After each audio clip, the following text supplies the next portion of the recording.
तो रदरफोर्ड बहुत अच्छे साइंटिस्ट थे, नोबेल प्राइज भी मिला था उनको इसके लिए, इस एक्सपेरिमेंट के लिए। और ये कुछ ऐसे ही नहीं बोलते थे कि कुछ ऐसी हवा में बता दिया कि वाटरमेलन जैसा होता है, कि ये होता है वो होता है। तो इन्होंने क्या किया, इन्होंने चाहा कि हमें किसी अगर एटम को स्टडी करना है तो हमें एटम चाहिए होगा। अब एटम तो नहीं ले सकते, इतना छोटा होता है कि किसी भी हम मैटर को इतना ब्रेक करते जाएं और एटम में पहुंच जाएं। तो हम ये देखेंगे हम ब्रेक किसी चीज को कितना छोटा कर सकते हैं। अब अगर मान लो मैं कोई मेटल ले लूं, जैसे कि मान लो चलो छोड़ो। तो अगर हमें मेटल चाहिए ऐसा, डायरेक्ट ही बताता हूँ मैं कि अगर हमें मेटल चाहिए ऐसा जिसको हम बहुत छोटा कर सकते हैं, तो वो सबसे छोटा क्या, वो मेटल क्या है हमारे पास? गोल्ड। गोल्ड क्यों है? क्योंकि गोल्ड की मेलेबिलिटी सबसे अच्छी होती है। ठीक है, गोल्ड की मेलेबिलिटी आपने पढ़ा होगा, गोल्ड की मेलेबिलिटी अच्छी होती है, तो हम उसको थिन शीट में कन्वर्ट कर सकते हैं। ठीक है, तो वो करना क्या चाह रहे थे कि एक में गोल्ड फॉइल लें वो, और उसको थिन शीट में कन्वर्ट करें, इतना थिन शीट में कन्वर्ट कर दें कि एक यहाँ पर एक एटम ही रह जाए, शीट में एक एटम बचे। लेकिन ऐसा पॉसिबल नहीं था कि एक एक एटम ही रह जाए, इतना मेलेबिलिटी अच्छी होती है लेकिन इतना थिन नहीं कर सकते थे। तब भी वहां पर मिलियंस मिलियंस ऑफ मिलियंस तो नहीं, थाउजेंड टू थाउजेंड अराउंड एक लेयर में एटम थे। ठीक है, तो उन्होंने क्या किया, ये थिन शीट ले ली गोल्ड की, क्योंकि उनको स्टडी करना था एटम को। अब इसमें क्या कराया, अल्फा पार्टिकल की बम्बार्डम कराई। अब अल्फा पार्टिकल क्या होता है ये समझना जरूरी है। ठीक है, तो अल्फा पार्टिकल समझते हैं पहले। तो अल्फा पार्टिकल क्या होता है, आप ये बताओ। हीलियम, हीलियम समझते हो ना आप? हीलियम क्या होता है? हीलियम बताओ जल्दी से मुझे। हाँ हाँ, क्या होता है? हाँ, इसमें क्या क्या होता है, मतलब कितने इलेक्ट्रॉन, कितने प्रोटॉन, कितने न्यूट्रॉन? लिखते कैसे हैं इसको?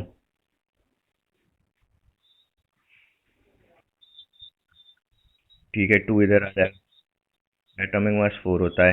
इससे कनिका आप क्या समझते हो, इस एटॉमिक नंबर 2 है, इसका मतलब क्या है यहाँ पर? हम्म, नहीं। आ,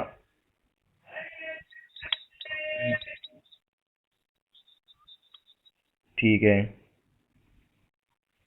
और हम्म, इस बार मैं नीचे वाले 2 का मतलब पूछ रहा हूँ।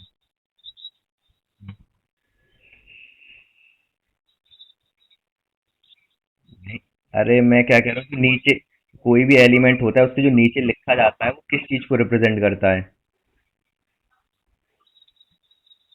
Atomic number. एटॉमिक नंबर होता है वो, ठीक है, और एटॉमिक नंबर जितना होता है वो एक्चुअली क्या, किस चीज की क्वांटिटी को रिप्रेजेंट करता है? नहीं, प्रोटॉन। नहीं, 2 प्रोटॉन्स हैं इसमें। आप भूल जाते हो सभी चीज। ये महक क्या बोल रही है ग्रुप पर? इस 2 का मतलब होता है नंबर ऑफ प्रोटॉन्स, ये बताया हुआ है आपको। इस 4 का क्या मतलब है? इस 4 का मतलब है प्रोटॉन्स प्लस न्यूट्रॉन्स। ठीक है, आ रही है बात समझ? तो इसमें कितने प्रोटॉन है, कितने न्यूट्रॉन है हीलियम में? बोलो जल्दी से। 2 2, इसमें 2 प्रोटॉन है, नीचे वाला नंबर क्योंकि प्रोटॉन्स को शो कर रहा है। और इस 4 में अगर 2 प्रोटॉन्स हैं तो ऑब्वियस सी बात है, जो रिमेनिंग रह गए वो 2 न्यूट्रॉन्स ही होंगे। ठीक है, यहाँ तक आपको कोई कंफ्यूजन नहीं होनी चाहिए। तो अगर इसमें प्रोटॉन, इलेक्ट्रॉन, प्रोटॉन, न्यूट्रॉन की बात करें हम, इलेक्ट्रॉन, प्रोटॉन, न्यूट्रॉन, तो आपको ये तो समझ आ गया कि इसमें 2 प्रोटॉन है, 2 न्यूट्रॉन है। और जितने प्रोटॉन होते हैं उतने ही इलेक्ट्रॉन होते हैं, अगर वो उस पर कोई चार्ज आयन नहीं है तो, क्योंकि एटम न्यूट्रल होता है इलेक्ट्रिकली। तो जितने प्रोटॉन होंगे उतने इलेक्ट्रॉन होने ही पड़ेंगे, क्योंकि जितना इलेक्ट्रॉन प्रोटॉन पे पॉजिटिव चार्ज होता है उतना ही इलेक्ट्रॉन पे नेगेटिव चार्ज होता है, जो एक दूसरे को नलीफाई कर देते हैं। तभी तो न्यूट्रल बन पाता है एटम। इतनी बात समझ आ गई आप लोगों को? ठीक है, अब आगे क्या करना है हमको, हम समझ रहे थे अल्फा पार्टिकल।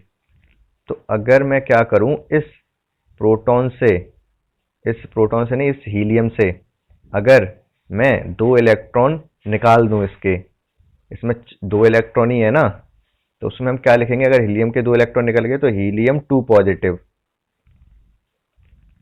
ऐसे ही तो लिखा जाएगा इसको। समझ रहे हो ना? इसी को ही हम क्या बोलते हैं? Alpha particle.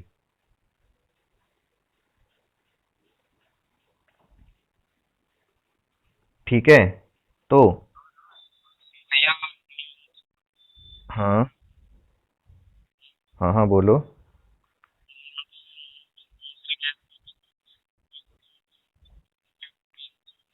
डोनेट ऐसा नहीं करा रहे हैं कि किसी रिएक्शन में डोनेट करा रहे हैं, किसी को ये दे रहा है किसी को। ये हम इसके इलेक्ट्रॉन्स, अब या तो ये कह लो आप कि ये अल्फा पार्टिकल, इसको ये बोल दे रहे हैं कि अल्फा पार्टिकल इसके जैसा होता है, हीलियम से निकाल के नहीं बनाया गया है। अल्फा पार्टिकल बेसिकली होता ही ऐसा है। अल्फा पार्टिकल क्या होता है? जिसमें कि दो न्यूट्रॉन होते हैं और दो प्रोटॉन होते हैं, इलेक्ट्रॉन्स नहीं होते, तो इसी चीज को हम अल्फा पार्टिकल बोल दे रहे हैं। ये बात समझ नहीं आई होगी तो दोबारा बताता हूँ। अल्फा पार्टिकल में क्या है? 2 4 है ये। ठीक है, यहाँ पर इसमें दो प्रोटॉन्स हैं और दो न्यूट्रॉन्स हैं, बट इसमें इलेक्ट्रॉन नहीं है कोई, तो ये बेसिकली है क्या? हीलियम जैसा है, हीलियम के एटम न्यूक्लियस जैसा है। अब न्यूक्लियस क्या है वो अभी आगे समझ आएगा। ठीक है, तो इसलिए हम इसको हीलियम जैसा बोल रहे हैं, लेकिन हीलियम नहीं है ये। ठीक है, समझ आई आपको बात थोड़ी थोड़ी? तो इस पे ये तो समझ में आ गया आपको, पॉजिटिव चार्ज है क्योंकि इसमें इलेक्ट्रॉन तो है नहीं। कण का समझ नहीं आया आपको? तो अल्फा पार्टिकल की बम्बार्डिंग जब कराई गोल्ड फॉइल पर, तो उन्होंने ऑब्जर्व किया कि हो क्या रहा है बेसिकली। तो इन्होंने क्या देखा, मैं दिखाता हूँ आपको, नीचे बुक में ही दिखा देता हूँ। देखो, ये अल्फा पार्टिकल की बम्बार्ड में चिंगारी जैसी जो निकल रही है ये। ठीक है, ये गोल्ड फॉइल तो आपको पता ही है। अब देखो यहाँ पर अल्फा पार्टिकल का स्ट्रक्चर क्या है, ये देख सकते हो यहाँ से, इसमें 2 प्रोटॉन्स हैं। ठीक है, और 2 न्यूट्रॉन है, इलेक्ट्रॉन नहीं है यहाँ पर। ठीक है, और गोल्ड फॉइल तो आपको दिखी गई। अब ये रदरफोर्ड का एक्सपेरिमेंट है। अभी यहाँ से क्लियरिटी आपको कम होगी, आगे इन्होंने एक्चुअल वाला बनाया हो तो नहीं बनाया। चलो मैं समझाता हूँ फिर। हुआ क्या था बेसिकली,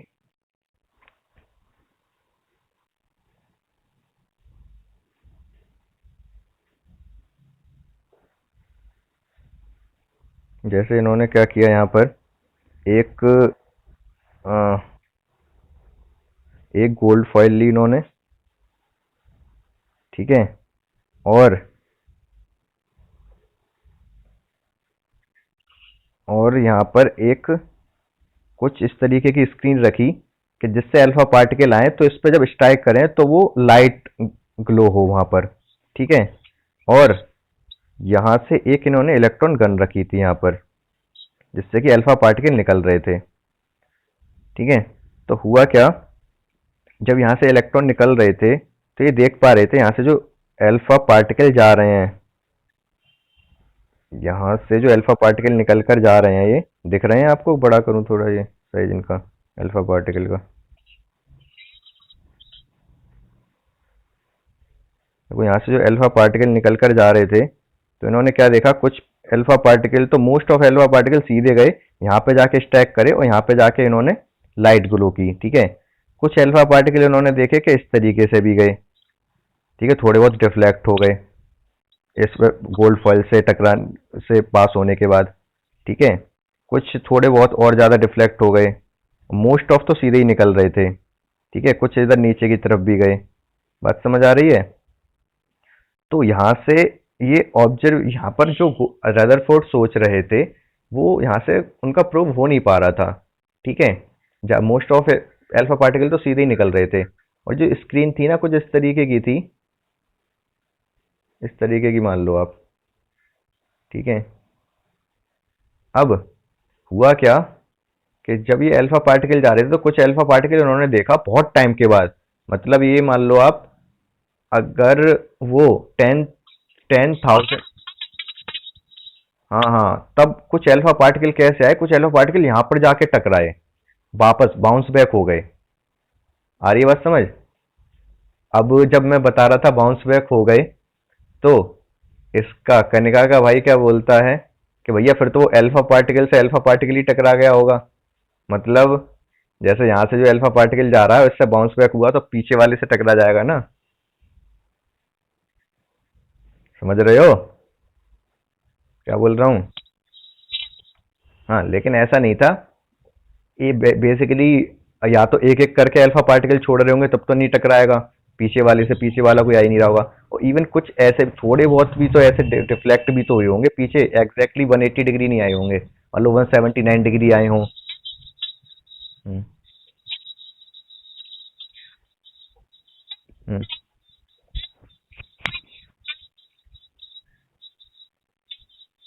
हम्म। अभी हम समझेंगे। तो इतनी बात समझ आ रही है? तो फिलहाल कुल मिला के कहने का मतलब ये है कि अगर ये बाउंस बैक हो रहे हैं इसका मतलब ये नहीं 180 डिग्री पर। एक सेकेंड। ठीक है, तो ये नहीं कि 180 डिग्री पर बाउंस बैक हो रहे हैं, हो सकता है 179 डिग्री पर भी हो रहे हो। 179 पर होंगे तो इस पे यहाँ से, यहाँ पे ऐसे टकरा, यहाँ से गया यहाँ टकराया और यहाँ पर जाकर भी लग सकता है। इतनी बात आपको क्लियर हो गई होगी, ठीक है? यहाँ तक समझ आ गया ना अच्छे से? हाँ ना बोलो जल्दी से। अब हमें ये देखना है कि ऐसा हो क्यों रहा था एक्चुअली, ठीक है? तो हम एटम का स्ट्रक्चर यहाँ से समझ आएगा हमको। अब हुआ क्या, ये सब इसलिए हो रहा था, ये तो आपको समझ आ गया। मोस्ट ऑफ इलेक्ट्रॉन सीधे गए थे, कोई डिफ्लेक्शन नहीं हुआ था उनमें, ठीक है? जब मोस्ट ऑफ इलेक्ट्रॉन सीधे गए तो उन्होंने क्या बताया रदरफोर्ड ने, उन्होंने कहा कि एटम का ज्यादातर स्पेस खाली होता है। मतलब अगर कोई हमारे पास एटम है, ठीक है, तो इसमें होगा क्या, इसका ज्यादातर स्पेस खाली है, कुछ नहीं है वहां पर, क्योंकि तभी तो अल्फा पार्टिकल जो आ रहे हैं, यहाँ से अल्फा पार्टिकल जो आ रहे हैं ऐसे गया सीधा निकल गया, यहाँ से गया सीधा निकल गया। केवल इसमें एक बीच में एक न्यूक्लियस होता है जो कि बिल्कुल सॉलिड होता है, जिसके अगर पास से अल्फा पार्टिकल जाएगा, मतलब जैसे यहाँ पर हमारा एटम है, ये एटम हो गया, कहाँ हो गया, ये एटम हो गया, और बीच में एक न्यूक्लियस हो गया। तो हुआ क्या यहाँ पर, अब जब अल्फा पार्टिकल आए तो मोस्ट ऑफ अल्फा पार्टिकल कैसे गए, ये ऐसे चला गया, ये भी आया ऐसे चला गया, ये भी आया ऐसे चला गया, ठीक है? और कुछ मान लो यहाँ से आया, यहाँ पर आया। अब ये वाला जो अभी मैंने बनाया है, कौन सा ये वाला, ये बताओ आप किधर, ऊपर की तरफ डिफ्लेक्ट होगा या नीचे की तरफ डिफ्लेक्ट होगा? बोलो बोलो। ये वाला यहाँ पर ये है, ये ऐसे आएगा, ये ऐसे जाएगा।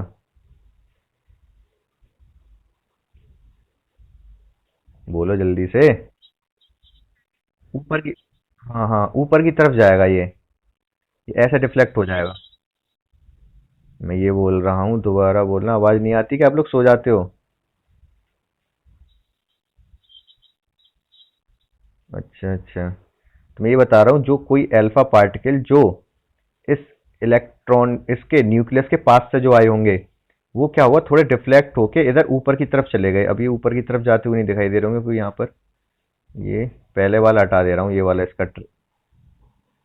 अब ये जो आया ये क्या हुआ, ऊपर की तरफ डिफ्लेक्ट हो गया, ठीक है? ऐसे ही जो नीचे पास में से इसके नीचे की तरफ से निकल के गया न्यूक्लियस के, वो नीचे की तरफ डिफ्लेक्ट हो गया। ये डिफ्लेक्शन हो क्यों रहा है? अगर टकराएगा तब तो डिफ्लेक्ट होगा, लेकिन टकराया नहीं, ये बिना टकराए डिफ्लेक्ट हो गए। कोई बताएगा क्यों?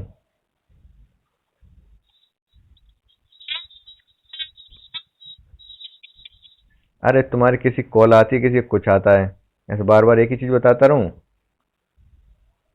चलो बताता हूँ। अच्छा बताना क्या, ये बताऊं?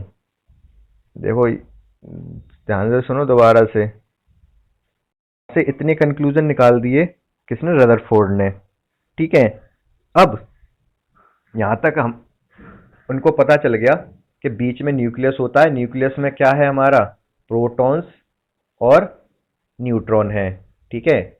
और बाहर जो इलेक्ट्रॉन्स हैं जिनमें नेगेटिव चार्ज होता है, वो क्या कर रहे हैं, इस न्यूक्लियस के अराउंड, न्यूक्लियस के अराउंड रोटेट कर रहे हैं, रिवॉल्व कर रहे हैं, ठीक है? तो ये इन्होंने स्ट्रक्चर अपना बता दिया रदरफोर्ड ने, और इनका एटॉमिक स्ट्रक्चर बिल्कुल ठीक था। ठीक है, एक बार मैं आपको बुक में दिखा देता हूँ, बुक में कैसे कैसे इन्होंने बना के दिखाया है। देखो अल्फा पार्टिकल आ रहे हैं, ये इधर इधर से दिख रहा होगा आपको। टू पॉजिटिव चार्ज है इन पे, अभी मैंने बताया टू पॉजिटिव चार्ज क्यों होता है। ये बीम ऑफ अल्फा पार्टिकल आ रही है, देखो यहाँ से पास से गई, डिफ्लेक्ट हो गया, यहाँ से जा रहा है तो सीधा निकल गया, यहाँ से अगर स्ट्राइक कर गया तो थोड़ा और ज़्यादा रिफ्लेक्ट हुआ, और यहाँ पर अगर ये जाके टकरा के एकदम बाउंस बैक हो गया। समझ आ रही है बात अच्छे से? ठीक है, ये एटम का स्ट्रक्चर है। अब किसी किसी के दिमाग में कंफ्यूजन ये हो सकती है क्या, कि यहाँ पर होता क्या है कि ये न्यूक्लियस हो गया बीच में, ठीक है, और इसके चारों तरफ इलेक्ट्रॉन चक्कर लगा रहे हैं सर्कुलर पाथ में। ठीक है, सर इलेक्ट्रॉन चक्कर तो लगा रहा है, लेकिन उनका किस तरीके से, देखो ये वाला इलेक्ट्रॉन कुछ इस तरीके से चक्कर लगा रहा है, 3D में समझो इसको। ये वाला इलेक्ट्रॉन ऐसा लग रहा है सीधे हमारे तरफ आ रहा है। ठीक है, समझ रहे हो क्या बताना चाह रहा हूं मैं आपको?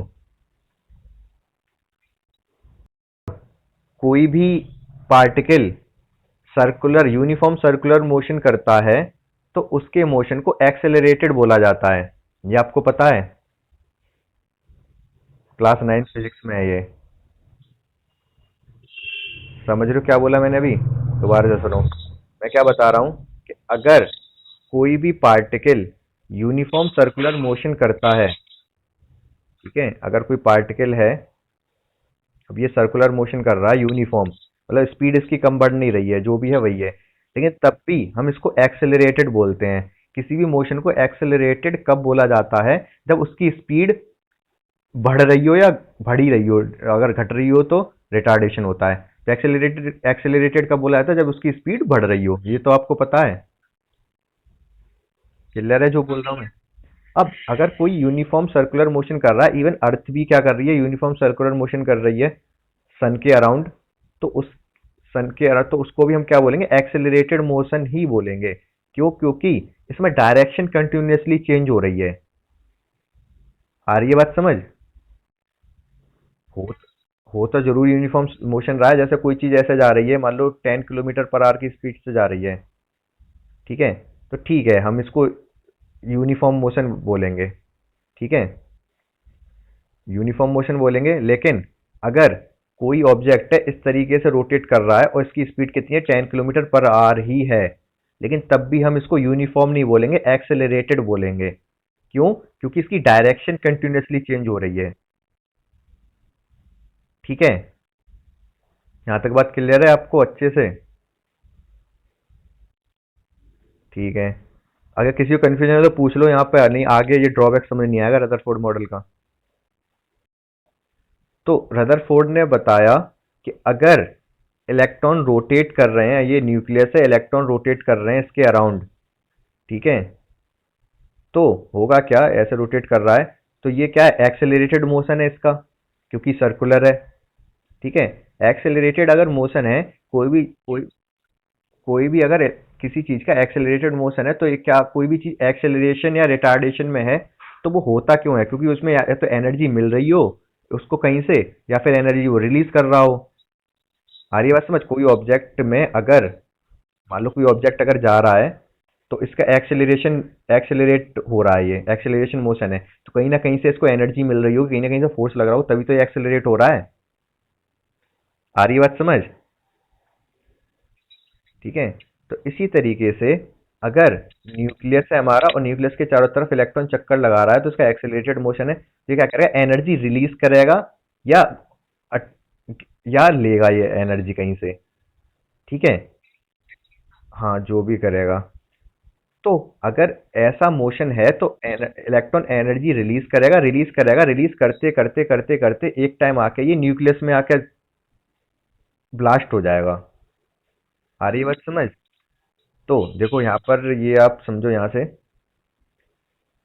पर क्या इलेक्ट्रॉन चक्कर लगा रहा है न्यूक्लियस के, अब इसका एक्सेलरेटेड मोशन है तो ये एनर्जी रिलीज करेगा, और रिलीज करते करते करते करते पाथ छोटा करता जाएगा, छोटा करता जाएगा, और एक टाइम आके न्यूक्लियस में जाके चिपक जाएगा। आ रही है बात समझ? इस तरीके से एटम स्टेबल ही नहीं रह पाएगा, अनस्टेबल हो जाएगा। क्लियर है ये बात? ठीक है। तो ये इनका ड्रॉबैक था रदरफोर्ड के मॉडल का, ये एक्सप्लेन नहीं कर पाए थे, क्या एक्सप्लेन नहीं कर पाए थे? ये एटम की स्टेबिलिटी को एक्सप्लेन नहीं कर पाए थे कि एटम स्टेबल क्यों है। ठीक है। ठीक है। आपसे वो ये पूछ लेगा कि एटम की स्टेबिलिटी को कौन एक्सप्लेन नहीं कर पाया, तो रदरफोर्ड एक्सप्लेन नहीं कर पाए थे। किसने इसको एक्सप्लेन किया? बोहर्ट ने इसको एक्सप्लेन किया। ठीक है। अब बोहर ने क्या बताया वो देखते हैं हम।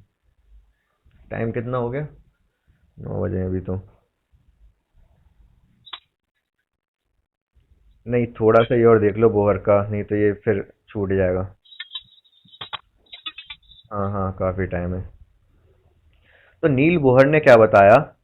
नील बोहर ने ये बताया। अच्छा, यहाँ पर एक बार ये डार्क में जो लिखा है देख लो, हो सकता है मुझसे कुछ पॉइंट छूट गए हों। A major drawback of Rutherford model of the atom is that it does not explain the stability of atom according to electromagnetic theory of physics. Electromagnetic theory क्या होती है? जहाँ पर पॉजिटिव नेगेटिव चार्ज होते हैं, उनके अट्रैक्शन रिपल्शन को ये सब स्टडी किया तो उसको इलेक्ट्रोमैग्नेटिक बोला जाता है ना। If charge particle undergoes accelerated motion, ठीक है, then it must radiate energy और लूज एनर्जी कंटिन्यूअसली। ठीक है। तो ये चीज आपको पता होनी चाहिए, और जब एनर्जी रिलीज करेगा तो वो धीमे धीमे करके आके न्यूक्लियस में ही आ जाएगा। अब नील बोहर ने क्या बताया ये देखते हैं हम। नील बोहर ने ये बताया कि ऐसा नहीं है। इलेक्ट्रॉन जो रिवॉल्व कर रहे हैं किसमें? न्यूक्लियस के अराउंड। तो वो क्या करते हैं?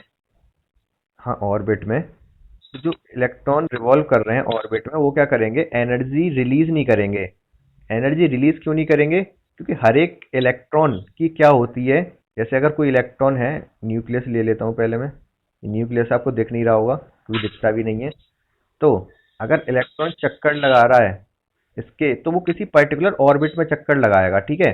उस ऑर्बिट में जब तक वो इलेक्ट्रॉन रहेगा, जब तक वो इसी ऑर्बिट में रहेगा इलेक्ट्रॉन, तब तक वो एनर्जी ना तो रिलीज करेगा और ना ही लेगा वो एनर्जी कहीं से। ठीक है। आ रही है बात समझ? तो इस तरीके से ये स्टेबल रहेगा, न्यूक्लियस अपनी जगह रहेगा, इलेक्ट्रॉन अपने पर्टिकुलर ऑर्बिट में रहेगा। आ रही है बात समझ? और ये जो ऑर्बिट्स हैं इनको क्या बोल सकते हैं? एनर्जी लेवल बोल सकते हैं। क्योंकि इस ऑर्बिट में जब तक ये ग्रीन वाली जो ऑर्बिट दिख रही है, जब तक इस ऑर्बिट में रहेगा इलेक्ट्रॉन, तब तक उसकी पर्टिकुलर एनर्जी होगी, इसलिए इसको हम एनर्जी लेवल भी बोलते हैं। ठीक है। या फिर ऑर्बिट बोल सकते हैं, या फिर शेल बोल सकते हैं, इलेक्ट्रॉन शेल। के एल एम एन शेल होती है ना, जो अभी हम देख रहे हैं। इन्होंने ही बोला था ये, के एल एम एन इन्होंने ही दिया था। अभी हम देखेंगे क्या होता है के एल एम एन। ठीक है। तो क्या क्या चीजें? इलेक्ट ऑर्बिट है, ऑर्बिट बोल सकते हो इनको, एनर्जी लेवल्स बोल सकते हो, या फिर के एल एम एन शेल बोल सकते हो। इतनी बात आपको क्लियर हो गई नील बोहर ने क्या बताया? ठीक है। तो इस तरीके से इन्होंने बता दिया कि अगर पर्टिकुलर। हाँ हाँ, स्टेबल क्यों है एटम? क्यों स्टेबल है? उन्होंने बताया कि जब तक वो पर्टिकुलर किसी ऑर्बिट में चक्कर लगाएगा इलेक्ट्रॉन, तब तक वो एनर्जी रिलीज नहीं करेगा। ठीक है। और इस तरीके से वो न्यूक्लियस में जाके नहीं गिरेगा और स्टेबल रहेगा। इलेक्ट्रॉन क्या करते हैं, ये तो बेसिकली बाद में क्या करते हैं, एनर्जी लेवल चेंज करते हैं। क्योंकि एटम से एनर्जी रिलीज भी होती है ना। तो एनर्जी रिलीज या एनर्जी लेते कैसे हैं? गर्म करोगे तो एनर्जी मिल जाएगी उसको थोड़ी बहुत। तो कैसे होती है एनर्जी? इलेक्ट्रॉन क्या करता है, केवल एनर्जी लेवल्स चेंज करता है अपने। जैसे मान लो अभी इस वाले एनर्जी लेवल में है, वो के में है, तो यहाँ से वो कूद के इसमें चला जाएगा। ठीक है, अगर इसको एनर्जी मिल गई तो। ठीक है। यहाँ से ये यहाँ पर ट्रांसमिशन हो जाएगा इसका। इतना समझ आ रहा है आपको? सब बात की बातें अभी फिलहाल छोड़ो आप।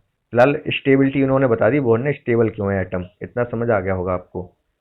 ठीक है। अब आगे और क्या हम देखते हैं। एटॉमिक नंबर आपको बहुत बार एक्सप्लेन कर चुका हूँ, एटॉमिक नंबर क्या होता है समझ आ गया होगा आपको। ठीक है। के एल एम एन शेल एक बार डिस्कस कर लेते हैं, शायद फिर ये पार्ट खत्म हो जाएगा अगर के एल एम एन कर लिया। मास नंबर भी आपको पता है, arrangement of electron in atom. हाँ ठीक है, यहाँ तक हम खत्म कर देते हैं आज। K L M N shell discuss करना रह गया। अच्छा, एटॉमिक नंबर तो पता है, मास नंबर क्या होता है? मास नंबर बताओ। हाँ हाँ, मास नंबर मतलब एटॉमिक मास ही है, अगर किसी को नहीं पता हो तो। ठीक है, तो ये तो आपको पता है, मास नंबर मतलब प्रोटॉन न्यूट्रॉन, और एटॉमिक नंबर मतलब नंबर ऑफ प्रोटॉन्स, इसको बताने की जरूरत नहीं है। अब आगे और क्या रह गया इसमें, के एल एम एन शेल रह गई। तो के एल एम एन शेल की कुछ कैपेसिटी होती है, के एल एम एन। क्या कैपेसिटी होती है इनकी, इसमें कितने इलेक्ट्रॉन आ सकते हैं? इसके लिए मैं बना के दिखाता हूँ तो ज़्यादा क्लियर होगा। जैसे ये न्यूक्लियस है, इसके अराउंड ऑर्बिट्स हैं, ये के हो गई, के एल एम देन एन। ठीक है, तो के वाली सबसे छोटी है, ये के है, एल एम एन। तो इसमें कैपेसिटी इलेक्ट्रॉन को कंटेन करने की भी अलग अलग होगी। तो के की कितनी है, 2, एल की कितनी है, 8, एम की कितनी है, 18, और एन की कितनी है, 32। ये कैपेसिटी है, इतने इलेक्ट्रॉन ये ले सकते हैं अपनी ऑर्बिट में। ये समझ आ गया आपको? ठीक है, क्लियर है ना?